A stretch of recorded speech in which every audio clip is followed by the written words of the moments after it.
Bonjour, bienvenue sur la chaîne de Citoyens Lucides. Aujourd'hui, nous allons faire une toute petite analyse selon le point de vue qu'un citoyen lucide peut avoir de l'éditorialisme au Québec. Alors, j'ai ici vu un article, donc un éditorial de Richard Martineau qui a publié dans le Journal de Montréal. Alors, son article s'intitule « Ne tirez pas sur le pompier ». Ce n'est quand même pas François Legault qui a allumé l'incendie. Alors, Richard Martineau dit: Le grand auteur-compositeur Stéphane Venn, très actif sur Twitter, a publié un message bien senti l'autre jour. Des fois, j'ai l'impression qu'il y en a qui blâment le pompier pour l'existence de l'incendie. J'ai la même impression. Ok, je parle comme ça parce que vous allez voir tantôt Richard Martineau. Des questions légitimes. Alors, vite comme ça part bien. C'est bien beau poser des questions sur la gestion de la crise par le gouvernement. Il faut s'en poser, c'est parfaitement légitime. Ok, vite de même, ça part bien. Pourquoi avoir dit au tout début de ne pas porter le masque? Bon, on commence déjà avec les questions insignifiantes. Le masque, là, écoutez, là, je pense que ça fait longtemps qu'on en a parlé autant comme autant, là, qu'on a réussi à prouver que la mesure du masque n'avait jamais scientifiquement, ok, dit que ça l'avait aidé à stopper la propagation du virus, ok? Essayez de me prouver n'importe quelle étude scientifique, là, ok? Trouvez-moi ça, là, comme quoi que le masque, ça fonctionne. Vous allez fouiller autant comme autant, vous allez rien trouver. Par contre, si vous commencez à chercher études prouvant que le masque ne fonctionne pas, ça, vous allez en trouver. Mais c'est pas grave. Pourquoi avoir affirmé qu'il n'y avait pas de déplacement de personnel d'un CHSLD à l'autre alors qu'il y en avait? Oui. Et cette question-là est capitale. Les éclosions majoritaires qu'on voit présentement dans la province du Québec sont situées où? Elles sont situées dans les CHSLD, dans les résidences pour personnes âgées. OK? Qui sont les personnes qui sont le plus affectées par la COVID? C'est les personnes âgées en fin de vie avec des comorbidités. OK? Alors, effectivement, que le personnel soignant continue à se promener d'un établissement à l'autre, c'est-à-dire qu'ils propagent le virus, OK? C'est eux qui filent le virus aux gens dans les CHSLD. C'est pas n'importe qui a accès au CHSLD. Si vous avez un proche dans un CHSLD, moi, je vous mets au défi de dire que vous allez aller voir vos proches, là. Vous allez voir que c'est pas mal plus compliqué qu'on pense. Alors effectivement, ça c'est une question qui avait été soulevée au début de la pandémie. Comment ça se fait que, puis je parle de la première vague, comment est-ce que ça se faisait que le personnel se promenait encore d'un CHSLD à l'autre? On est arrivé au mois de mai, on nous a parlé d'une deuxième vague. Le gouvernement n'a absolument rien changé. À l'heure actuelle, on est rendu début décembre, le personnel soignant continue à se promener d'un établissement à l'autre et continue de propager le virus, continue de contaminer des personnes âgées, puis il y a des personnes âgées qui continuent à mourir à cause de ça. OK? Donc, effectivement, je pense que c'est normal qu'on pose des questions comme ça au gouvernement. C'est grave. Ils sont responsables de tout ça. OK? Tu sais, dites ce que vous voulez, là, mais ils sont responsables de tout ça. Pourquoi perdre notre temps à vouloir tester des tests de dépistage rapide qui ont déjà été homologués par Santé Canada? Bon, écoutez, déjà en partant, moi, l'histoire des tests rapides, là, bon, mais écoutez, la question qu'on devrait poser, par contre, c'est pas pourquoi vous vous obstinez à vouloir tester des tests qui ont déjà été testés. Non, non, non. C'est la question qu'il faut poser au gouvernement, c'est pourquoi vous prenez les tests rapides puis vous les envoyez au Saguenay. OK? Ce qu'on veut, c'est pourquoi est-ce que vous ne prenez pas les tests rapides et que vous les réservez pour le personnel de la santé. Parce que c'est le personnel de la santé qui a besoin d'être testé tout de suite puis qu'on a besoin d'avoir son résultat tout de suite parce qu'on ne veut pas que le personnel de la santé soit enlevé de façon... de façon, en tout cas, trop rapide, parce que là, on nous dit tout le temps qu'il manque de personnel dans le secteur de la santé. Alors, c'est ça, c'est des questions qu'il faut qu'on pose. Pourquoi le premier ministre minimise-t-il le rôle joué par les aérosols dans la propagation du virus?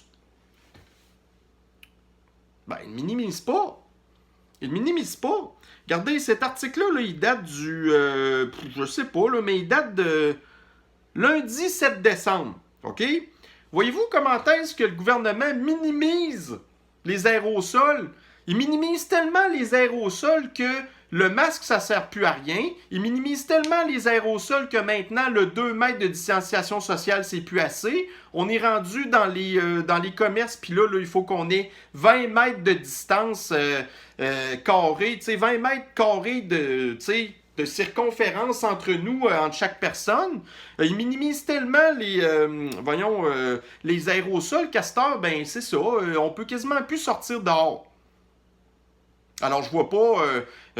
Puis en plus, ben, c'est ça. Puis là, il arrête pas aussi de parler des systèmes de ventilation dans les écoles, tu sais.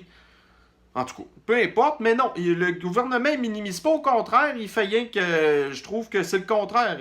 Il maximise. Non seulement ces questions doivent-elles être posées, mais elles vont être posées par les partis d'opposition à commission parlementaire. Quelle commission parlementaire? Le gouvernement veut rien savoir d'avoir des commissions parlementaires, c'est bien certain. La vérité va sortir. Mais le problème, c'est que la vérité va sortir, mais il ne va rien se passer après ça. Tu sais, toutes les affaires qui sont responsables des gens morts. Ils ont continué à laisser le personnel soignant se promener d'un établissement à l'autre. Ça, c'était des affaires de base, ça, qui avaient juste à changer. Ils ne l'ont pas changé.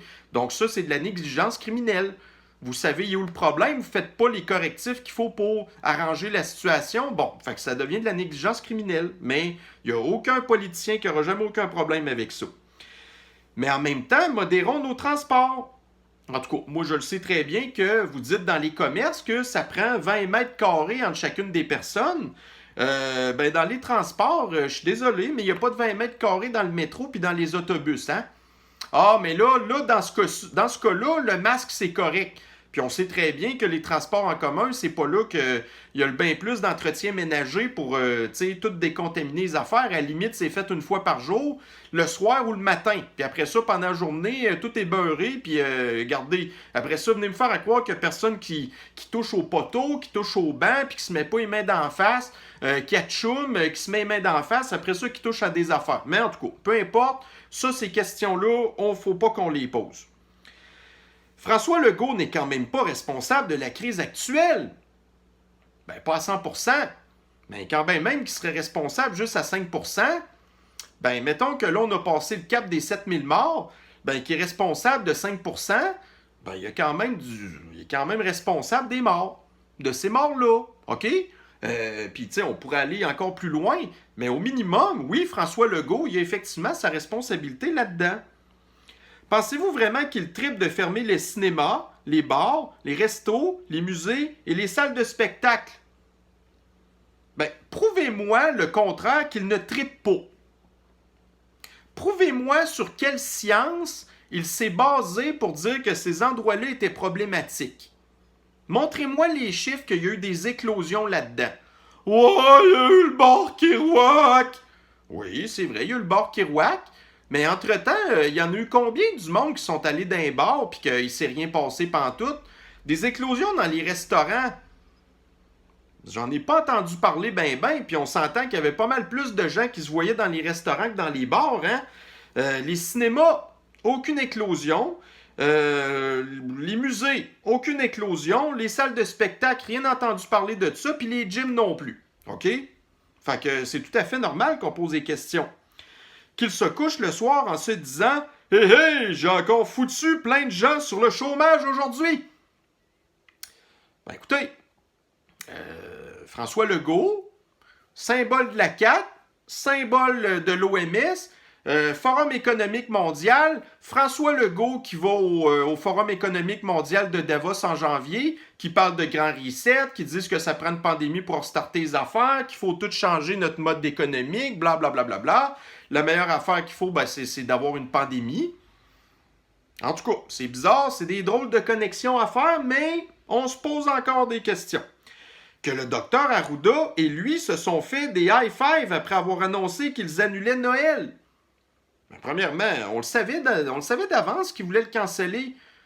T'sais, ils nous ont fait à croire un contrat social, 2 semaines après, pas plus de contrat social, c'est fini. Ils savaient très bien, puis en plus, ben c'est ça, regardez, ça c'est encore des affaires qu'on va passer dans les journaux. Les Laurentides sont en zone orange. Il y en a plein des ministres qui ont des chalets dans les Laurentides, puis tout ça, au Mont-Tremblant, puis des affaires de même, fait que... Puis Puis nous, on se pose pas des questions. Si vous allez aller à Noël, vous allez dans les Laurentides. Puis pourquoi c'est en zone orange? C'est toujours bien à côté de Montréal. Mais non, arrêtez de poser des questions. Vous êtes des complotistes. On les a bien eus. Ha, ha, ha, ha! Une autre tartelette, Horatio? Ben oui, Tartelot et ses Horatiettes. Hein? Non, Horatio et ses tartelettes. Une société morcelée. Je comprends l'écœurement des gens. Ben, je suis pas sûr. Fais juste demander à la population qui est affectée par la COVID, ces pauvres personnes qu'on a abandonnées volontairement dans les CHSLD, qu'on empêche de voir leurs proches. Ben, je suis pas sûr que... Puis, je parle même pas des autres, là. Mais je parle juste des premiers concernés. Est-ce qu'on leur a demandé leur avis? Si t'as peur de la COVID, reste chez vous. Si t'as pas peur de la COVID puis t'es prêt à courir le risque, quitte à en perdre la vie, mais que tu vas avoir un minimum de qualité de vie, alors non, je comprends l'écœurement des gens, je pense pas. Mais vous ne pensez pas que François Legault est écœuré lui aussi? Je pense pas, moi. Je pense qu'il se fait un malin plaisir d'aller dans les conférences de presse à toutes les semaines avec ses amis des médias qui payent. Puis qui aime ça, se faire poser des petites questions pour essayer de le challenger, puis en bout de ligne, le motiver à mettre davantage de mesures, puis à nous écœurer davantage. Alors non, François Legault n'est pas écœuré. François Legault ne lit pas non plus son fil de conversation Twitter, où ce que 98% des gens ne font que le blaster, et de façon pas toujours très aimable. Ce n'est pas pour ça qu'il s'est lancé en politique. Je le sais pas. Mais en tout cas, quand t'es rendu que son parti politique adopte un sigle, un logo qui est quasiment une copie calquée de l'OMS, du Forum économique mondial, puis tout ça, qui nous a menti, OK, qui s'est fait passer pour un parti populiste, un parti un petit peu plus de droite que ce qu'on voyait avec les libéraux puis avec le parti québécois, puis qui était quand même moins extrémiste aussi que Québec solidaire, OK, qui nous a jamais parlé comme nous, les gens à Québec. Ce qui était crucial pour nous, c'était qu'on voulait rien savoir du tramway et qu'on voulait le troisième lien, OK? Puis on nous a jamais parlé d'environnement non plus. Ben là, on s'est fait mentir sur toutes ces questions-là. En tout cas, peu importe, mais c'est des menteries pareilles. S'il avait su ce qui l'attendait, je suis sûr qu'il serait resté peinard chez lui à lire l'œuvre complète de Mathieu Bock-Côté. Ben moi, je suis désolé, mais François Legault, ça fait des décennies qu'il est en politique. C'est pas parce qu'il est rendu premier ministre du Québec qu'il est nouveau en politique. Ce gars-là, ça fait longtemps qu'il était dans le Parti québécois avant. Il a été ministre de plein d'affaires. Je pense que j'ai été ministre de la Santé, de l'Éducation. Regardez, il a été ministre de plein d'affaires. Fait que non, il n'a pas l'intention de prendre sa retraite, ce gars-là, là. Chacun des livres cachés dans un tome de l'œuvre complète de Lénine pour ne pas s'attirer la haine des bien-pensants. Pour reprendre l'analogie de Stéphane Venn, il y a une différence entre critiquer la façon dont le pompier tient le boyau d'arrosage et le rendre responsable de l'incendie. Regardez, je dis pas que c'est lui qui a déclenché ça. Mais effectivement, normalement, son rôle, c'était d'être un pompier. Puis il n'éteint pas le feu, au contraire. Il reste assis, puis il fait rien. Puis même des bouts, là, ben, regardez, il y a des canisses de gaz à côté, puis il donne des coups de pied dessus. C'est parce que c'est lui, là, qui continue à l'alimenter, le feu, là. Il devrait l'éteindre, mais il ne l'éteint pas pantoute. J'en parlais avec Mario Dumont à QB Radio l'autre jour. Mario Dumont, là, vous allez voir. Si vous trouvez que Richard Martineau, c'est pas une lumière, là, vous allez voir c'est qui ça, Mario Dumont. Ben lui, c'est un fanal. Un fanal, là, que, justement, là, qui en allume des feux. Depuis quelques années, chaque groupe de la société tire la couverture de son bord. Bon, ça c'est vrai, là, hein? Surtout les minorités de l'extrême gauche, puis la bien-pensance, puis la clique du plateau Mont-Royal, hein? Et les médias. Regardez ce qui se passe quand nos ministres de l'économie déposent un budget. Bon, des budgets tout ultra-gauchistes, là. Nous, c'est ça, justement. La CAQ, au départ, là, c'était supposé diminuer la grosseur de l'État, enlever les commissions scolaires, Toutes ces affaires-là, il n'y a rien qui a été fait, pas en tout, aucunement. Puis là, cette année, ben là, on est parti pour avoir un beau déficit là, d'au-dessus de 20 milliards. Fait que, regardez, c'est ça. Ça ne fait pas 2 minutes que la conférence de presse est terminée que tout de suite, tout ce que le pays ou la province compte d'associations, de syndicats, d'organismes et de corporations professionnelles dont la file pour y aller de leur doléance. Bon, mais c'est normal, tout le monde est fâché. Et nous, qu'est-ce qu'il y a dans ce budget pour nous? Rien. Le gouvernement nous a oubliés. Ben, le gouvernement oublie toujours son peuple, tout le temps, tout le temps. Il n'y a rien dans ce budget pour l'Association des embouteilleurs de boissons gazeuses Citron Lime. Chacun nos humours, hein? Chaque groupe défend ses membres. Il n'y a plus de vision commune. Ben, la division sociale.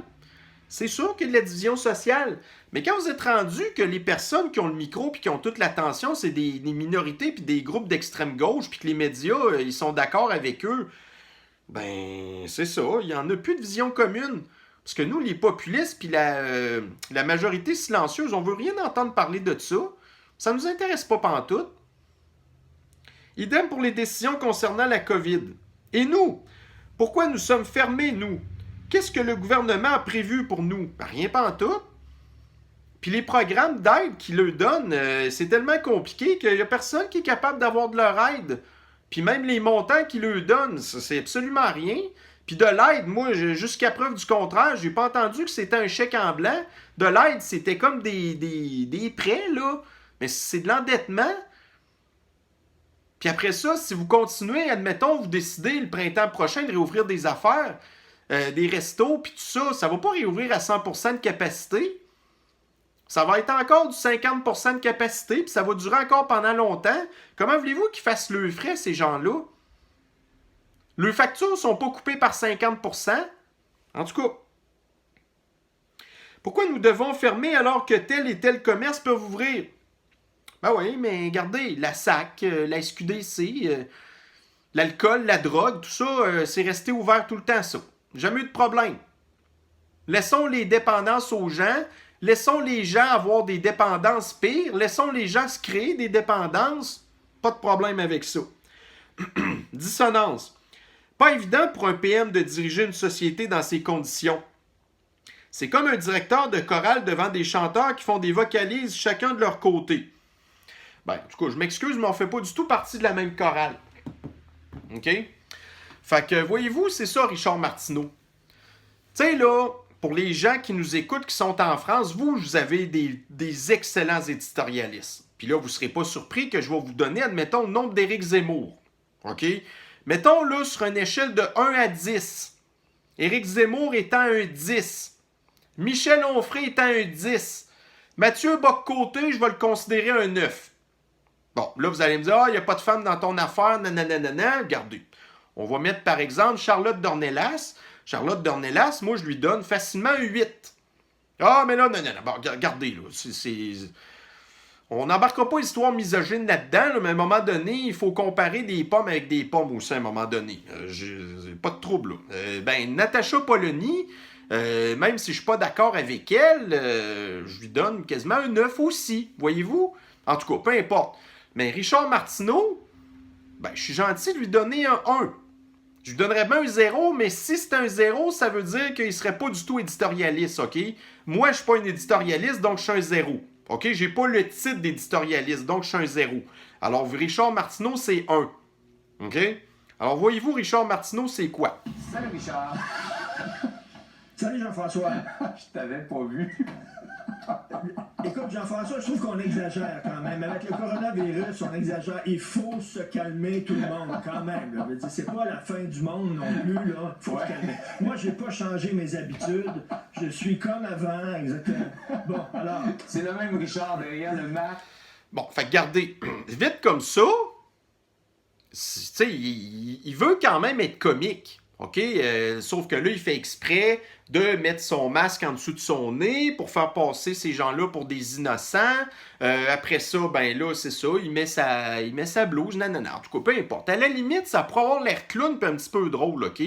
Mais quand on regarde qu'est-ce qui s'est passé pendant le temps de la pandémie puis qu'on a lu ses éditoriaux, excusez, ben c'est ça, à un moment donné, on est venu qu'à pas le trouver drôle pantoute, là. Lui, il nous a traité de covidiot aussi, les gens qui posaient des questions. Là, on dirait que ces temps-ci, des fois, il essaye un petit peu de, je vous dirais, tempérer ses propos. Mais en tout cas, il fait quand même partie de la clique médiatique que lui, demain matin, s'il commence à dire ce que son média veut pas entendre, il va se faire sacrer dehors, puis ce gars-là, il aura plus de job. Tu sais, puis il n'a pas 100 000 des médias au Québec comme vous en France. Fait que ce gars-là, il n'y a personne qui va vouloir aller le chercher. Parce que justement, c'est un 1 sur 10. Il est encore là parce que ça fait longtemps qu'il est là-dedans. Ça fait longtemps qu'il roule sa bosse. Mais c'est pas trop long. Justement que, regarde, tu sais, à un moment donné, il y avait comme un petit peu la sympathie des populistes, mais là, il l'a perdu là, depuis qu'il a pris position avec la COVID, OK? Puis là, je vais vous en montrer un autre qui est encore pire. Mario Dumont. Mario Dumont, qui est probablement le master de la propagande médiatique pro-COVID. Vraiment, vraiment dangereux. OK? Écoutez comment il parle, ce gars-là. Puis ce gars-là, que lui, il parle, c'est quelque chose. Mais que ce gars-là, ses adeptes qui le suivent, parce que lui, là, il est extrêmement maudit dans ses propos, OK? C'est lui, là, à un moment donné, là, j'ai essayé de tomber à un moment donné sur le bout là, qui disait que tous les covidios, puis tout ça, là, il fallait tout qu'on les envoie dans des camps à Gagnon, là. Écoutez, c'était Auschwitz, son affaire. Complètement, OK? Puis il a encore son micro à cette heure. Fait que, écoutez, c'est quoi Mario Dumont? Travailler la police, punissez. Puis bon, on le sait, là, dans les gens qui respectent pas les règles présentement, il reste 3 gangs. Il reste ceux qui ont des têtes de cochon. Quand même que tu répéterais des ordres, que M. Trudeau, dans son discours, dirait « je fais appel au sens civique ». Ça s'applique pas à eux. Il n'y en a pas de sens civique. On perd notre temps, il n'y en a pas. Ils ont tout entendu les ordres, puis ils s'en foutent. Bon, il y a le groupe de ceux qui sont sur une autre planète, là, qui savent rien, qui n'écoutent pas les nouvelles. Alors, je dis une autre planète. Parce qu'on n'écoute pas les nouvelles, on est sur une autre planète. C'est parce que lui, ce qu'il n'a pas compris, c'est que c'est lui qui est sur une autre planète. La réalité, là, c'est pas du tout ce que lui il essaye de faire passer aux gens. La réalité, là, c'est que lui, il comprend pas la statistique. La réalité, c'est que lui, il n'est pas capable non plus d'analyser des statistiques. Puis c'est nous qui vivons sur une autre planète. Parce qu'on n'écoute pas les médias. Les fake news médias. Ben, je suis désolé, là, mais déjà en partant, si vous n'écoutez plus les médias, ben, vous êtes déjà sur la bonne planète. Tu leur mettrais la liste des planètes du système solaire, tu leur demanderais sur laquelle tu vis, puis peut-être qu'ils se tromperaient. Là. Ils n'écoutent pas les nouvelles, ils sont pas au courant de rien, ils savent rien, les recommandations du gouvernement ne se rendent pas. Aïe, il y a les recommandations du gouvernement qui sont basées sur aucune science. Tu sais, c'est juste la base, là, ça, ces affaires-là. Regarde tous ces groupes-là, il y a un langage commun. Quand dans le parc, il va se donner 4-5 contraventions de quelques centaines de dollars pour non-respect des règles, ça va se savoir. Ça, c'est un langage qu'ils vont comprendre. C'est triste, puis c'est ça. Moi, je serais beaucoup plus à punir les récalcitrants qu'à punir toute la population. En tout cas, ça, moi, je comprends. Crise de maudit sans génie. C'est toute la population qui est pénalisée présentement. OK? Peu importe là, qu'il y ait 0.00001% des gens qui ont causé 0.000000001% des éclosions, OK? C'est quand même toute la Christie de population qui est pénalisée à cause de des gars comme toi. C'est à cause de des gars comme lui. Parce que le gouvernement, il écoute des gars comme lui. La mairesse de Montréal, de résister à cette tentation de fermer complètement tous les parcs. Ouais, Mario, Michel m'écrit, j'écoute Marie. Les parcs, on s'en sac-tu des parcs? Regardez, on est rendu. Ben là, je sais pas quand ça date de quand, cette affaire-là, là. Mais là, on est rendu au mois de décembre. Là. Y a-t-il encore des gens qui vont se promener dans un parc quand il fait -5, -10 dehors puis qu'il neige? Y a plus personne qui va se promener dans un parc. Oui, des amendes, mais est-ce qu'ils vont les payer dans le cas des personnes itinérantes, par exemple? Évidemment, Ah, c'est ben difficile voilà, à faire ça, c'est respecter. un autre Évidemment, c'est affaire. difficile à faire respecter, mais dans le cas des personnes vraiment itinérantes qui n'ont pas de Ouais. résidence fixe et tout ça, on est censé avoir des centres, on sont plus censés se retrouver là, dans les prochains jours regroupés, parce qu'évidemment, ils représentaient un facteur, une crainte là, pour la... Voyez-vous, ils patinent, là. Pourquoi est-ce qu'il faudrait qu'on donne des tickets à des gens qui vont se promener dans des parcs random comme ça, puis les itinérants qui passent le temps dans un parc, puis non, eux, on leur donne pas des tickets. C'est sûr que non, faut pas leur donner des tickets. À un moment donné, il y a le gros bon sens, mais ça reste quand même que c'est du ticketage à 2 vitesses, là. À un moment donné, c'est qui décide de qui qu'il faut donner des tickets, faut pas donner des tickets. la propagation de la maladie. Et Bon, du coup. Fait que Mario Dumont, qui est un autre 1 sur 10. Mais qui est dans les graves, là. OK? Fait que c'est ça. Fait que quand que nous, au Québec, qu'on veut avoir de l'information, qu'on veut entendre parler des gens qui ont une tête sur les épaules, qu'on veut entendre parler des gens qui ont une culture, qu'on veut entendre parler des gens qui ont du gros bon sens et ce genre de choses-là, vous en avez pas du tout.